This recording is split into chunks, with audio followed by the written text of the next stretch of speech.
ragaluñ ci sëriñ bu fi nekk doon sëriñ ñu jox la cëru sëriñ ku fi nekk ba nga jël président Macky Sall def ko morom ñu dal sa kaw ku respecté suñu kilifa ñu respecté la ku respecté wul président Macky Sall président de tous les Sénégal ñu teg la sa place ragaluñ maa ko wax man Amy Ndiaye ñii bi maa ko wax ma ne monsieur le ministre xoolal ku fi bindoo ne tama ñu tëggale ñaari boor. jërë ngeen jëf mbokki internet RTV Dakar ñu ngi leen di nuyu di leen jaajëfal tey nag suñu jàngat dañ koy jëmale rek ci coow li nga xamante ni si mu ngi wéy di am assemblée nationale ginnaaw bi nga xamante ne si député bi ñuy wax Amy Ndiaye yëkkati na ay kàddu yu ñaaw teg ko ci deru Cheikh Seydi Mouhamadou Moustapha Sy njiital Moustarchidine wala Moustarchidaty di kilifa goo xamante ne si mu ngi jiite mbooloo mu bare ci àdduna bi di kilifa goo xamante ne si dayoom kenn du ko naataabe ci àdduna bi simple député ku tekkiwul dara yëkkati ay kàddu yu ñaaw teg ko ci deram ñu seetlu ne ginnaaw kàddu yooyu nga xamante ne si kii nga xam ne dafa ñàkk yor lool yëkkati na ko teg ko ci deru kilifa googu ñu seetlu ci benn silence bi nga xamante ne si mu ngi am ci réew mi di loo xamante ne si jaaduwut ginnaaw kàddoom yooyu nag ñi nga xamante ne si ñooy parti PUR woote nañ benn conférence de presse ci teewaayu leader yi nga xam ne ñoo jiite Yewwi Askan Wi ku ci mel ni Khalifa Sall ak Ousmane Sonko ak ñi nga xamante ni si ñooy leader yi jiite Yewwi Askan Wi ñu gis ne nag coow li mu ngi continuer ndax assemblée nationale am na coow lu fa am tey ci diggante Massata Samb gi nga xam ne moom mooy nekk député PUR ak Amy Ndiaye mi nga xam ne moo yëkkati woon kàddu yu ñaaw yooyu teg ko ci kilifa gi ñu gis ni Sénégal dafa nekk réew moo xamante ne si comme ni ko maam Cheikh Ahmed Tidiane Sy Al Maktoum waxee woon dafa nekk réew moo xam ne xamuñu ki tooñ ki fayu lañu xam ndax kàddu yii nga xamante ne si Amy Ndiaye yëkkati ne ko lan moo ko may fit mu yëkkati ko ndax Amy Ndiaye simple Amy Ndiaye kese ñun xam nañ ko bu baax fa mu dëkk ci ñii bi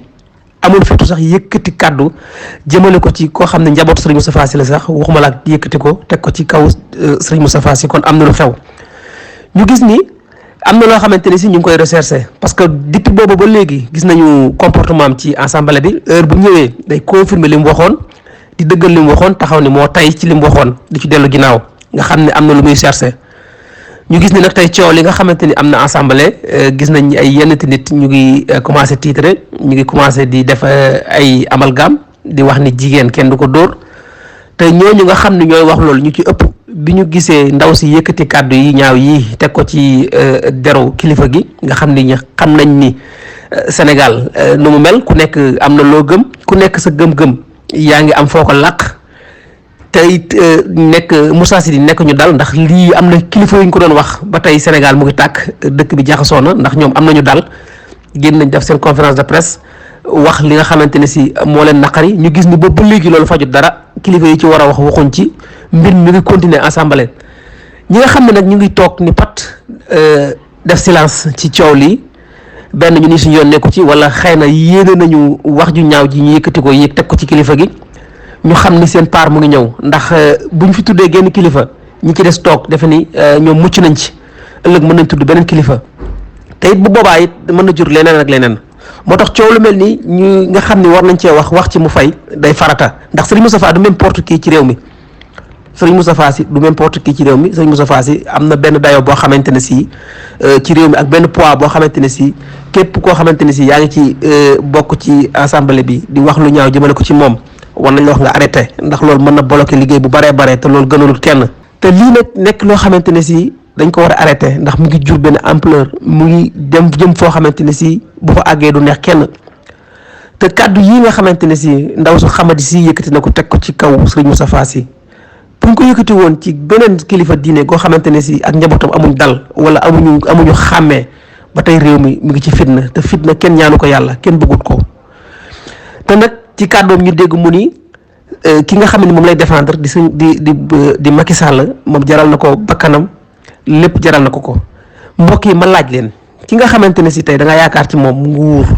pouvoiru àdduna ak alal tax ngay songu kilifa diine googu ngay songu njabootam gi nga xamante ne si ñu ngi topp ci ginnaawam toppewuñ ko alal toppewuñ ko nguur ñu ngi ko topp ci diine topp ko ci maanaam seen àdduna ak seen alaxira kon ñaar ñooñu mënuñu yem kon ñu wax ndaw si na arrêté yi muy def li muy def nii da koy topp te bu mu fàtte ni Macky Sall mi nga xamante ne si moo tax muy def lii wala pouvoir bi tax mu nga xam ne moo tax muy def lii ñooñu dañ fiy jógee bu fi jógee wu suba danañ fi jógee ginnaaw suba. te gis nga tarixa yii ku ciy dugg wax ci loo xam ndax ñi nga xamante ne si ñoo doon song seen maam yi ba tey ji ci toroxtaange la ñu nekk te ñoom seen i mbir day wéy même bu fi kilifa ka jiite nekkatu sax seen mbir dafay continuer di wéy kon nag képp ku ci wax bul yàq sa àdduna yàq sa àddunay sët yàqu sa àddunay doom ndaw si na arrêté li muy def parce que mu ngi dugal ci réew mi loo xamante ne si te ku xam Amy Ndiaye xam ne jarut ko jarul coow li nga xamante ne si mu ngi ciy dugal réew mi ndax tekkiwul dara moom représenté wul dara làmmiñam bu rëy la yor ak làmmiñam bu ñaaw lu ne nag mu ngi koy def ba fi mu dëkk sax toroxal ay doomu aadama lay def ak kàddu gu ñaaw ndax moom lii du lu bees ci moom mais fii mu dugg baaxul na fi génn arrêté yi muy def ñu ngi jaajëfal ñëpp ñi nga xamante ne si ñu ngi suivre di leen wax ngeen gën di wéy di abonné jërë ngeen jëf.